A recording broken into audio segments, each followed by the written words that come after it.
Auto, and I'm kind of late to making this video. I meant to do this like 2 weeks ago at this point, but social life, keeping it moving, work is busy, school's busy, a lot of reading and a lot of watching movies, so not so much time for this part of it. So kind of just lost track of time for a bit, my fault. But I want to talk about some of the movies I've watched just for funsies. So I've seen 22 in the last month-ish. Originally I was going for like 30 out of 30 days, and then halfway through I was like, this isn't that fun, so I stopped. But 22 is still a lot to talk about, so let's get it moving.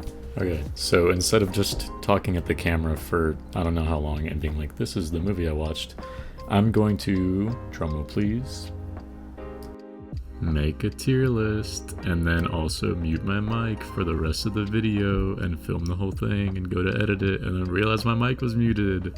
I get to do this again. I loved it the first time, so I just really wanted to get it right. Thank you, me from an hour ago. I love you. So take two. I'm pissed off, so if at some point I shit on a movie way too hard, that's why. Regardless, I will try to catch the same energy. Okay, so tier list. Keep in mind, this is just for fun, so if you like something that I dislike, breathe through your nose, it'll be fine. And if you dislike something that I like, feel free to shit on me for it, but if you do, just make it funny at least.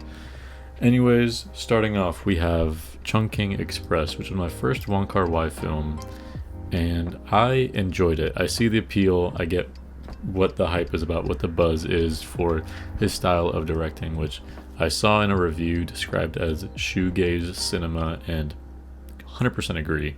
It's listless and kind of ephemeral and grainy at some points and kind of blurry at others. It's whirling and at some points nonsensical, but it elicits an emotion that I don't really know how to describe still, even my second time around trying to talk about this movie. It's less about the story itself and more about the energy.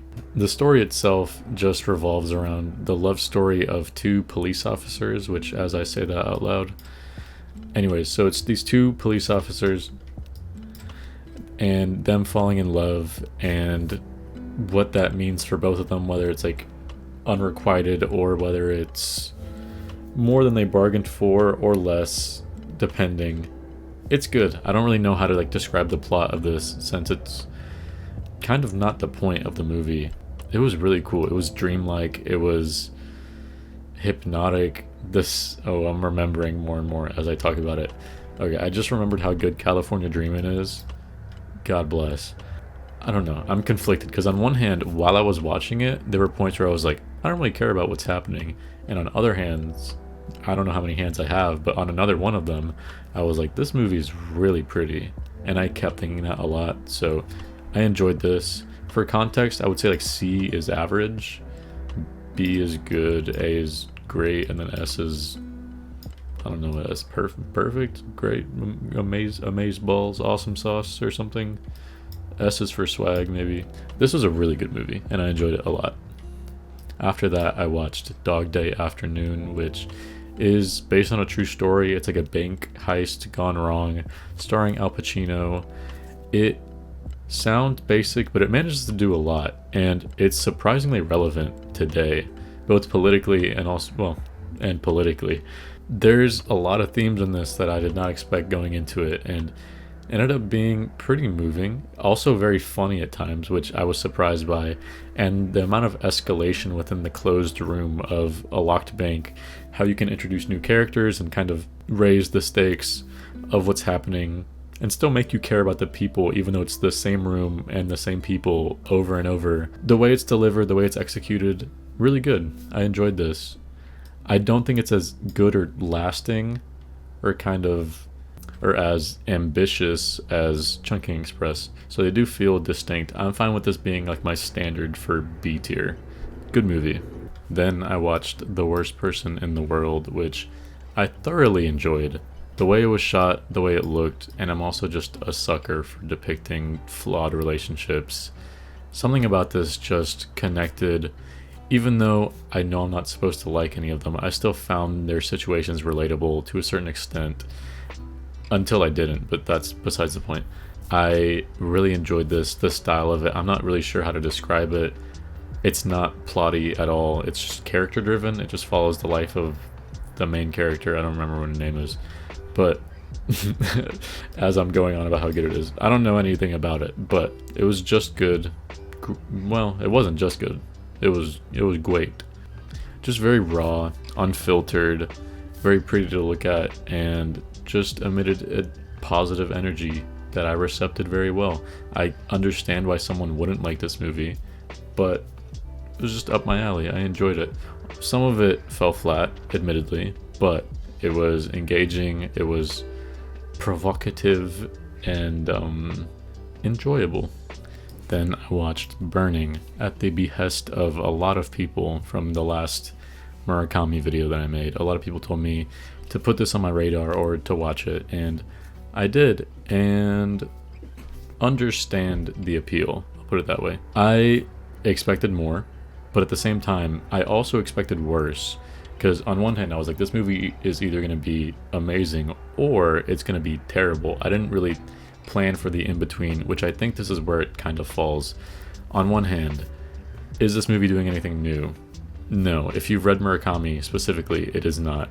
A lot of tropes, a lot of the same devices. If you watch the first 15 minutes of this, you can kind of fill in the blanks on what's going to happen next. A lot of its classic motifs of losing a girl, trying to find her, being listless, aimless, having weird dreams, surreal elements, this sort of sense of unknowing, and I still don't know how to like word the feeling that it tries to evoke, but it does at some points it does it really well, others not so much. Does the story impact me at all? No. I've read too much Murakami, I think, to be like, whoa, the same thing again? This is awesome. But this movie still does things well. It presents and delivers scenes, and especially through silence, it does a lot to evoke emotion, which I think is really cool. The ending specifically redeems this almost completely, because in my head I was like, I know what this is, I can fill in the blanks, and it kept happening over and over, and I was like, oh, okay, same thing, and then boom, bam, bop. I did not see that one coming. Good. Also B tier. Good movie. The next movie I watched was Coherence, which is like a dinner party gone wrong movie where things become very supernatural or just strange, but in like a sci-fi way, and it's very heady. It like takes itself seriously. It's not like the other ones where I was like, oh, it's just vibes, no plot. This one is very plotty, or it's very like you pay attention, and it was fun to keep up with, although they made sure that you understood what was happening by like stopping the story to have some character like define whatever scientific buzzword they're throwing out, which I hate when movies do that, when they treat their audience like they're stupid, which I get for this movie, like quantum entanglement, but like we don't need 2-minute pause for people to be like, this is what Schrodinger's cat means, keep it moving, let's go. Although I say that, this movie stops doing this at certain points, and then I'm like, what the hell is going on? I don't know what I wanted it to do, because I'm like complaining about both. I'm like, this movie explained too much, and then I'm like, this movie was confusing, but it was fun, especially to like try and keep up with, which it's not like overly complicated. Like, you're not gonna watch this and be like, what the hell? Like I said, dinner party gone wrong, like some weird stuff starts happening and you're trying to like figure out why, and the more that's explained, the more questions you have, and it's just fun to, you know, see where it goes. The next movie I watched was Encanto, and this movie was boring and sucked, is what I would say if I didn't enjoy it AF and think it was the best thing ever, which I don't. Okay, so this movie I watched drunk with my entire family when I was on vacation in New Orleans. We were all visiting each other, so it was my parents and my siblings, and we were all together, and everything was just right. My family's Mexican, and so we felt sort of, or I felt represented in this. Being together was so nice and cozy, and it was like the perfect culmination of a lot of things. And when I tell you I ugly cried to the credits of this, like once the movie was over, I was just like, this moment is just so pure that we're all together, and like watching this, sobbed. Was the movie good at all? Probably not. Like, I couldn't tell you a single thing that happened, don't care about it, would never watch it right now, like sober by myself. But experience wise, this was much needed. Movie wise, I don't care at all. I whatever. Old, same night, my parents went to sleep before us, and so it was just me and my siblings, and we were still drunk and watched this. Even drunk, this movie was hot garbage. This does the same thing that I just complained about, where like a character will essentially look into the camera and like explain why something is happening. Like we get it. This movie is about like people on a beach and they age faster than normal, and there's some cool like horror, body horror specifically, like elements that you wouldn't initially think of, like little details, tumors growing like way too fast, or bones setting immediately when they break, which makes for some good like shocking sort of imagery. But beyond that, there's nothing really here. And then the whole like M. Night Shyamalan twist at the end was like groan inducing. This movie's fine, almost. It's bad, but like it's not offensively bad, although it's bordering on it. As this fills out, I'll put it like towards the bottom of C tier, but there's worse. I'm saving D tier for like specific ones. This one, Us and Them, it got me, which it kind of cheated, because this is just like a sappy or like a encouraging sadness movie. These lovers who meet in college and have like fallings out, their relationship wax and wanes and ebbs and flows, and they go apart and then meet again and kind of reminisce and reflect on their lives and how they feel, all this stuff. Sure, it's probably basic and boring. Parts of this were really pretty though, and I did cry. I'll be the first to admit I did cry. So like I'm not gonna be here and be like, I've seen better. Like, you know, you got me. And then on the plane ride back, I watched Seven, which I had high expectations for, and it did not live up to them at all. But it wasn't that bad. Okay, I'm playing around too much. This is like a David Fincher movie, and I've never seen one of his movies, but I've heard his name a lot. So I was like, oh, this will be really good, because this movie is semi-raved about or just revered in some aspects. People like this, and so I was like, oh, it'll be cool to like see the movie and then also something directed by him. And I didn't really enjoy it, to be honest. It's just like a dingy, dirty detective movie about a serial killer based on like the 7 deadly sins. It was fine. It was average. This is one of the movies of all time. Okay, so after watching this set of movies in essentially a week, I was like, damn, movies are fun and cool. And so I got back from the trip and I was like, I should go to the movie theater more. And it was a weird time to start going to the movies, because it's spooky season and there were a lot of scary movies. Not all of them were scary, but for the most part. And so the first one I went to see was Barbarian, which I had seen the trailer, and the movie knows that you saw the trailer and intentionally subverts your expectations in a really fun way, in like a cheeky, quippy, funny, but also like it doesn't take itself too seriously, but at the same time it knows what you think it is and then plays with that. Initially, I didn't like this movie for some reason. I was like, this movie's dumb and I'm smart, and so this movie sucks. But the longer I had to think about it after like the initial theater experience, I'm like, this movie was clever and I enjoyed it, and like there's aspects of it that I really liked. It could have been so much worse, I'll put it that way, and it wasn't. There's like some aspects of this that still stuck with me, and like I said, you watch the trailer and you're like, oh, it's a movie about a creepy tunnel, and I'm sure there's like a baddie in there, and that's what the movie is. And it was more than that. To, you know, certain degrees it was that, but it was more than that. And I did like how graphic some of like the imagery was, which reminded me of Hereditary or like Midsummer, where like something really violent and shocking will happen and then the camera just doesn't cut away, and the sense of dread that causes of like, okay, like please stop, where it's just like, it was good. I liked it. Then I watched Bodies, which plays into millennial humor. It's like a horror movie, whodunit sort of thing. Everyone's in this house, the lights are off, who's gonna kill who's the bad one. That's what the movie is. And initially my expectations for this were so low, like so low because I hate with a burning passion Pete Davidson. I think he's so unfunny. And so seeing that he was like a star in this movie, I was like, if anyone is on par with that, I'm going to hate this.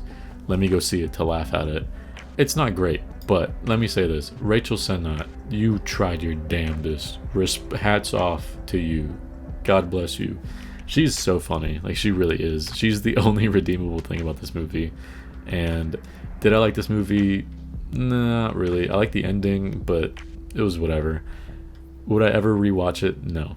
Am I gonna watch Shiva Baby because Rachel Sennott is in it? Yeah, I am. She is so funny. Then I watched 3,000 Years of Longing, which was the opposite of Barbarian for me, where while I watched Barbarian, I was like, this movie sucks and I'm smart and only I can be self-aware. And then afterwards I was like, okay, fine, this movie was good. And then this movie, 3,000 Years of Longing, I was like, in the moment, this movie's so cozy, and I love how it's, you know, centering on fables and these telling these stories of love and yearning and how wistful it is and all this stuff. And then once the movie ended, once the screen went to black and I returned to my body, I was like, wait a minute, hold up. And the longer I've been away from this, the more I'm like, this movie was kind of, it belongs where it is. Then I watched Bullet Train, which I also had very low expectations for this. Same with Bodies, Bodies, Bodies, where I was like, this is going to be like bravado and masculine and play into like absurd violence and having the comedy come from like how over the top it is. And defying convention, I liked something masculine. This movie was fun.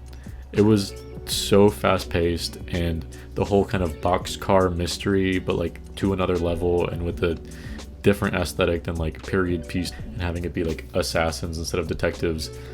It was fun. Like, I will give it that. It was breakneck in pacing where one thing would happen and before you had time to be like, was that even that funny? You're like on to another thing completely. There's a lot of separate storylines going on, and seeing how they intersect is cool, and the overarching story is also, you know, keeping things rolling. It's, like I said, kind of like a boxcar mystery where it's like a whodunit of like who's killing who or who's trying to kill who or who's the bad, whatever, blah, blah, blah. I enjoyed it. I don't need to defend myself. No further questions. Then I went to see Pearl, which I don't get why people are hyping this movie up that much. I feel like people just want to be early to liking something new, which part of me is being a hater, but another part of it is spitting facts, because this movie was fine at best. Like, it wasn't great.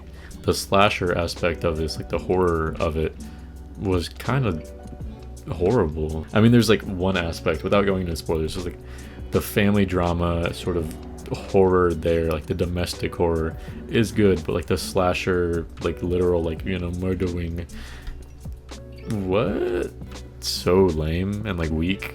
And also it took its sweet ass time getting there. Like, this movie meanders.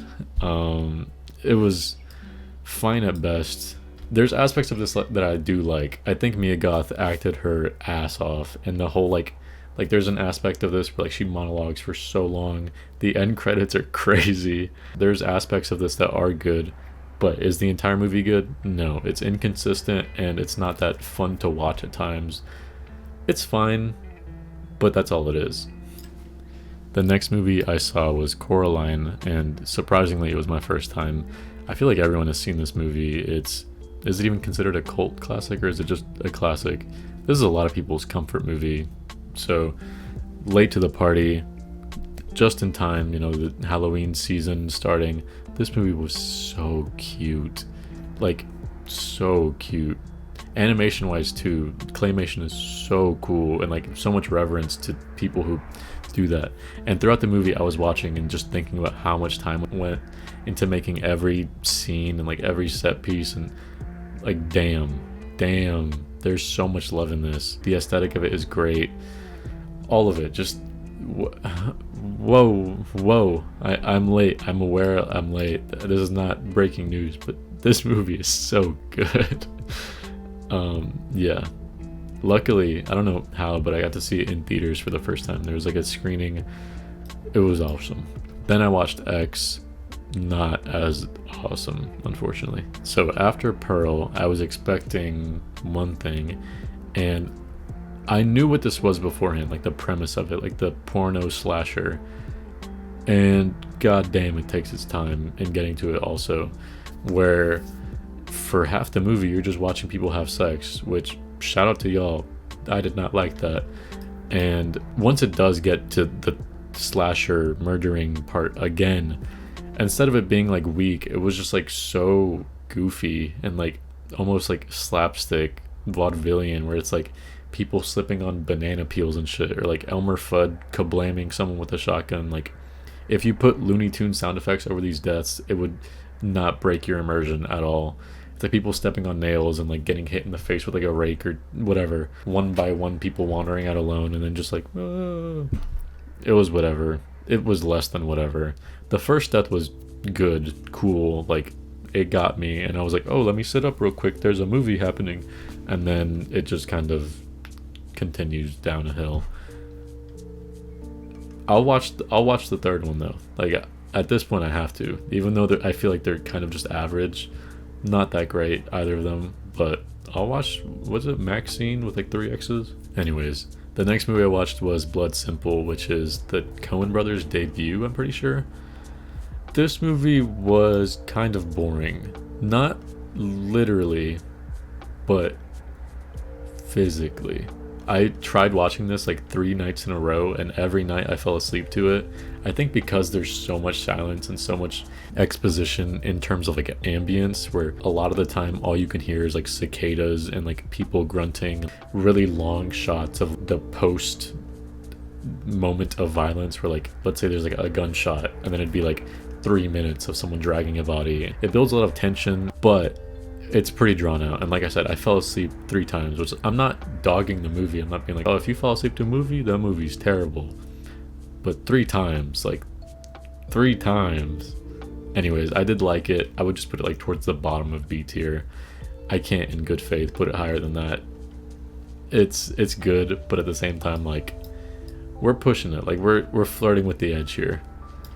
Then I watched We're All Going to the World's Fair, which is, it's like home movie-esque horror movie that is about like internet culture and like engaging in like copypasta, or just like, you know, cult phenomenon. Those like chain letters that you get where it's like, oh, reply or you'll be haunted. Like people taking jokes like too far and like fully believing them. And on paper, it sounds good. There's so many aspects of this that just did not need to exist. I feel like if this movie was half the length, it would be so much better, because I hated watching this at some points. It's just so like drawn out and like empty and bad and like bad. I watched this because the soundtrack was made by Alex G, and I was like, that sounds interesting, like a horror movie. Like, I'd love to see how like those intertwine. The soundtrack was cool. That's the only thing I will say that's positive about this movie. The next movie I watched was Collateral. This is a movie about like hijacking. I don't know what the term is. This dude holds a taxi driver hostage and makes him like take him around the town and engage in criminal activities with him. I mean, Tom Cruise is pretty good at playing a sociopath. That's all I'll say. You know, he needed very little stage direction. And Jamie Foxx, the taxi driver, very hard to believe that he was weak and feeble. Despite his little tiny nerd wireframe glasses, he looks so good in this. Yeah, I mean, I don't really have much to say. It's like on par with Seven, where it's just like, it's just a movie. And you watch it and you're like, that was a movie. At one point they play this like dad rock song. It's so funny. Like, it's actually so funny. I like looked up this song on YouTube afterwards, and I was just reading through the comments of old people being like, damn, they don't make music like they used to. Anyways, then I saw Don't Worry Darling, which I have thoughts. They are not spoiler-free thoughts though. So what I can say is this is like, I don't know what I can say. The period piecing is cool. Like the whole like, ooh, 60s martini era, like I'm just a trad housewife AF. The movie takes a turn, you know, it goes in some directions, it takes some creative liberties, it attempts some things, There are actors in it. They say words. They say lines. Let's move on. Oh yeah, I'm kidding. It's not the worst movie. It's definitely this one. But let me think. Okay, let me actually give it like a position. Let me use some critical thinking. I'll put it there. I think that's fine. I think it was better than Pearl. Do I think that? Let me say that out loud again. I think Don't Worry Darling was better than Pearl. Yeah, I could buy that. That didn't feel bad to say, so I believe it. Is it as bad as people are saying? No. Is it fun to make fun of this movie? Yes, it is. Because this is like such... It's grasping for straws at some points. This movie is fine. It's not as bad as people are like saying online, but at the same time, I would love to clown this movie for like what it tried to do in the last leg. That's so funny. After that, I watched Smile, which, like Barbarian, I had watched the trailer for and I was like, I know what this is. This is a movie that will be bad. And then I watched it and it was a movie that was bad, but it was also more than that, especially in like the second half. Although this movie pissed me the fuck off because it cheats. It cheats to get you scared. And what I mean by that is it just jump scares you, but like forcefully. Like it's not even trying to like be like, oh, were you scared? It's like, and then you jump, and it's like you jumped, you're scared right now. The last 10 minutes of this movie are good. Good. The rest of the movie, not like at all. So I want to put it next to Burning because that's how the same way I feel about Burning. Where like the last 10 minutes, I'm like, damn, y'all made a movie, huh? And then the middle parts, some of the foundation is crumbling, and it's like, yo, really tried to make a movie. That assessment, that makes so much sense in my head. Obviously, because it's my thoughts, but like I agree with myself. Then I just watched Amsterdam, which, okay, so this movie is trying to be a lot of different things at once, and the problem is that because it's spreading itself so thin, it doesn't do anything well. Trying to like be self-aware and like freeze frame and put text over things like it's a Scorsese movie, and also be like self-narrated as if it's like a 90s, and then also be like a whodunit and like a criminal, like, and then it's also like a war movie, but it's also like about friendship, and it's also like a political, who's an espionage movie now, and it's doing a lot. Is it doing anything well? Nope. Nope, it is not. I cannot think of a single appeal that this movie would have if there were not like 15 A-list celebrities in this. If this was just like normal ass people or like unknown actors, who the fuck would watch this? Who would like this? Nobody. No one would watch this. No one would like it. No one would care. The story does nothing original. It's so like photocopied and like reduced to like the point of like you're doing nothing. Like the movie is just saying love over hate, guys. Friendship prevails over people who hate each other. Damn, bro, shut up. Okay, so those are all the movies. Damn, I'm incredible. I did that twice, by the way, just to remind y'all the things I do for my fans.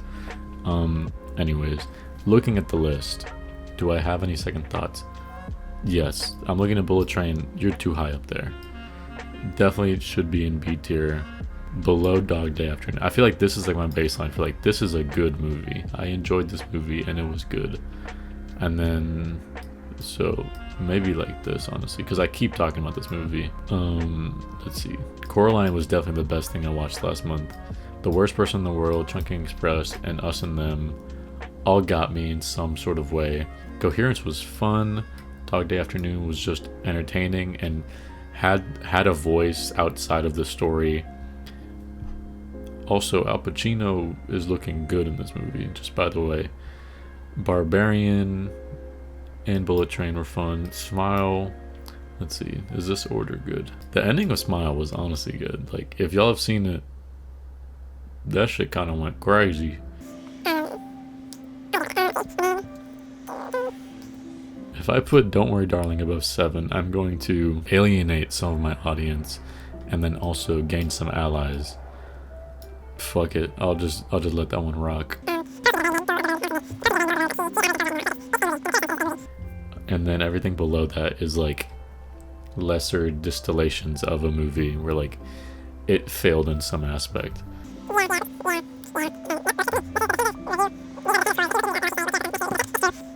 Alright, so I had a minute to look over some of the final positions, and I feel like this makes sense in my head. I'm not going to super overthink it because this is just for fun at the end of the day. But yeah, these are the movies I watched. I really liked some of these, and I really disliked some other ones of these. A lot of range, but it was fun, and I really enjoyed this. I want to watch more movies, so if you have a recommendation, it doesn't have to be based off of this. It can be any movie. Feel free to let me know. And yeah, thanks for watching this. I know it's kind of out there. This is a book channel, but I do be watching movies, so I wanted to make this. Yeah, thanks for watching, and goodbye.